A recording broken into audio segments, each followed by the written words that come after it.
Hi Aquarius, welcome. So tingnan natin kung ano yung mensahe sa'yo.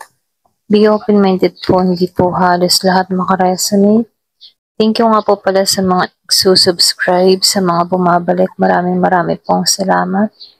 Give me the message for Aquarius.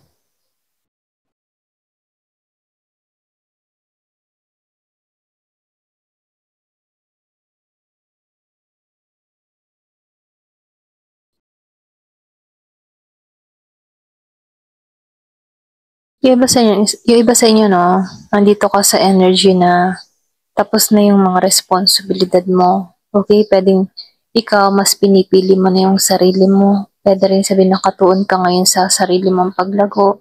Nagiging magaan yung sitwasyon mo. Hindi mo kailangan na mag-put ng boundary, okay? Kumbaga malaya ka sa mga desisyon mo, walang pumipigil para sa'yo, okay?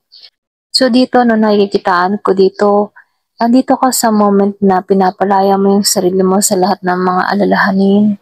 Kumbaga, nakikitaan ko dito, ini-enjoy mo yung life mo, ganyan.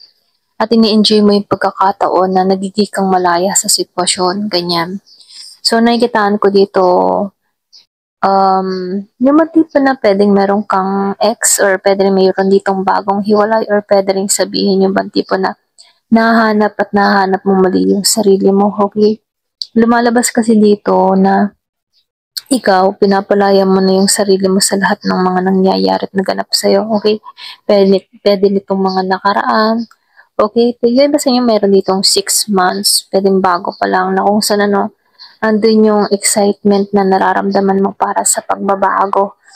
So, nafe-feel ko dito, handa ka na sa pagbabago, handa ka na sa panibagong direksyon. Kasi dito, nakikitaan ko dito, pinalaya mo yung sarili mo sa taong hindi naging balanse para sa'yo. Kumbaga nakikita ko dito, hindi mutual yung nararamdaman. Kaya dito, nakita mo ng malinaw kung anong klase itong taong nakarelasyon mo dito, okay? Or pwede rin ex mo, ganyan. So, lumalabas dito, meron ditong hindi naging totoo. May pagsisinungaling na ginawa sa'yo, okay? Kumbaga, hindi malalim, mababaw lang yung connection, ganon. Ito lang nakikita ko dito. Kaya dito, mas nakatuon ka sa paglaya. So, masaya ka dahil natanggalan mo to. Para bang nabunutan ka ng tinik at nalisan mo tong connection na to. Okay, pwede ring sabihin na stress ka sa connection na to or pwede ring hindi ka malaya sa connection na to. Pero nung nakaalis ka sa connection na to, dun mo naramdaman yung kalayaan, okay? So dito, nakikitaan ko dito, yung bang tipo, itong connection na naranasan mo, pwedeng sa ex mo, hindi ka lumago. Kumbaga, dun mo naramdaman lahat yung mga pagsubok. Pati sa financial mo dito, walang paglago na nangyayari. Kaya dito, nung nakaranas ka ng paglaya sa taong ito, dun ka naging masaya. Kumbaga, sobrang saya. Nag-overflow yung saya mo. Dahil handa ka na sa pagbabago. So, yung iba naman sa inyo, meron akong nakikitang bagong darating sa buhay mo na pupuno talaga sa'yo. Pwedeng dun sa past person mo, hindi ka naging masaya, hindi mo na naramdaman na kumpleto ka mula sa taong ito. Okay, kaya dito, nung makalaya ka sa tao na to, dun mo nakita yung halaga mo, okay? Ayan, hindi po sobrang laya, ay sobrang saya mo at malaya ka na, walang kumokontrol, walang kumukontra, walang pumipigil sa mga desisyon mo, okay? So, pwedeng napunta ka sa isang connection na very toxic and controlling, pero dahil sa paglaya mo, andun yung pag-aapaw mo, okay? So, nakikita ko dito merong bagong darating sa'yo. Ayan. Meron din ako nakikita yung iba sa inyo, no? Marami kang responsibilidad na kinakaharap. Yung iba, pwedeng pamilya, pwedeng yung iba sa inyo kung meron kang iba tipong single mother, single father, ikaw yung naging ama't ina. So, andun yung bigat na responsibilidad dala-dala mo hanggang ngayon, okay? So, pero ganun pa man kahit dala-dala mo tong mga responsibilidad na kinakaharap mo, andun yung pagiging mong masaya sa iyong sarili dito, okay? So, meron akong nakikitang gusto mag-travel pero hindi pa rin natutuloy or pwede rin sabihin na hindi pa rin natatawagan or hindi po may kulang pa or may problema pa. Kumbaga, meron ako nakikitang travel kaya lang hindi pa dire-diretso, okay? So, pwedeng merong konting delay or merong konting problema, okay? So, nakikitaan ko dito, ito yung inaasahan mo. Kasi dito, no, wala ka namang mga choices. Okay, pwedeng ito lamang yung pinag-applyan mo at ito lang yung inaasahan mo rito. So, dito, no, yung iba naman sa inyo, meron kang kadiling na Scorpio, pwedeng nasa malayo kayo, pero nafe-feel ko meron tong nililihim sa'yo. Yung iba sa inyo, may pagtatrader na ginagawa ito, okay? Kung may konting lihim or pwede meron pinagtatakpan or meron tong mga ginagawa, pwedeng kalokohan, ano, may lihim na ginagawa na hindi mo namamalayan, okay? Kasi malayo kayo sa isa't isa, kaya dito, no, meron tong mga sinasagawa, okay? So, dito, no, nakikitaan ko dito, lumalabas talaga, hindi nagiging patas. Okay? Hindi siya seryoso or pwede rin sabihin may tinatago. Meron akong nakikita ditong lihim. Meron kang kadiling na nasa malayo. Okay? Meron tong mga kalokohang ginagawa dito. Ito lang yung nakikita ko dito, no? Kumbaga, hindi totoo yung kanyang nararamdaman sa'yo. Pwedeng marami kayo, marami siyang kausap. Or pwede rin ibinilang ka sa mga kausap ng tao na to.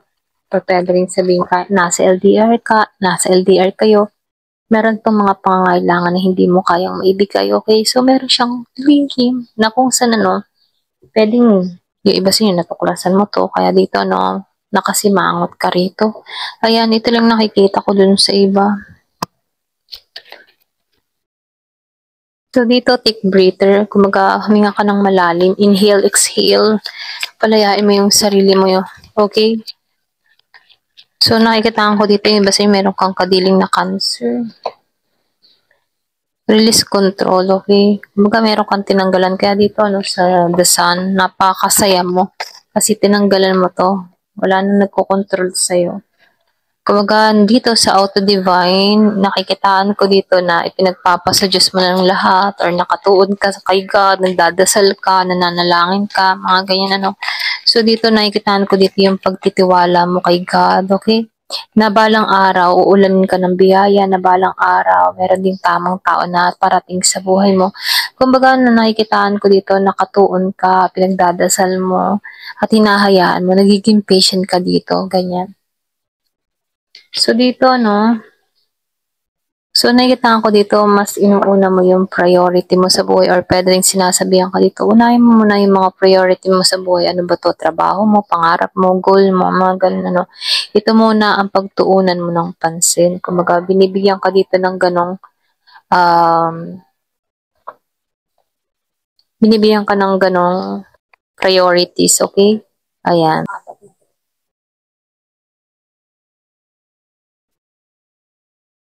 So, tingnan pa natin. Give me the message for Aquarius. So, may September dito. Pwedeng importante.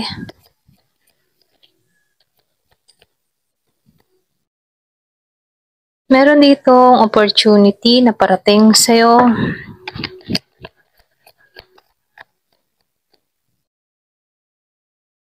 So, career. Iba sa inyo, trabaho ang parating. Iba sa inyo, madadagdagan yung inyong material na bagay. Mga material na yaman or mga may halaga. Okay? Tulad ng ginto, alahas, mga ganyan. Sasakyan. Kumbaga yung bang tipo na mag-i-increase yung iba sa inyo. May karagdagang mahalagang gamit. May value, ganyan. So, yung iba sa inyo, meron ka ditong kadiling na matandang lalaki. Meron kang mga dinadalang kabigatan, ano, problema, hinanakit, sakit ng kalooban, pwedeng sa isang tao, pwede dito sa matandang lalaki, meron kang sama ng loob, kung sino man to, okay? So, nakikitaan ko dito, yung iba sa inyo, mag-start ko muli sa umpisa. Meron din ditong lalaki na parating sa buhay mo. Maitim siya, maitim din ang buhok, mga dark complexion, dark hair. Pwede rin sabihin na seryoso, kung may kitang may tsura nito, no? Sobrang seryoso. Pwedeng tahimik, mapag-observe. So, nakikitaan ko dito, no? magiging magaan yung takbo ng buhay mo, okay? Kumbaga matatapos sa lahat ng mga problema sa buhay mo. So, nakikitaan ko rin dito, hindi mo na lang din pinapansin yung mga criticism sa'yo, no? Yung mga pangungutya or kung chinichismis ka, dinididma mo na lang to, okay? So, meron akong nakikitang parating sa'yo. Yung iba sa inyo may magbubuntis dito or pwede rin sabihin, bagong trabaho, enterprise, yung parating sa'yo, okay? So, nakikitaan ko dito, no? Reconciliation, yung makakamit ng iba pagkilala. Kung naman yung mga ginagawa mo, makikilala ito, okay? Ayan, hanggang dito na lamang po. Thank you for watching. Love and peace.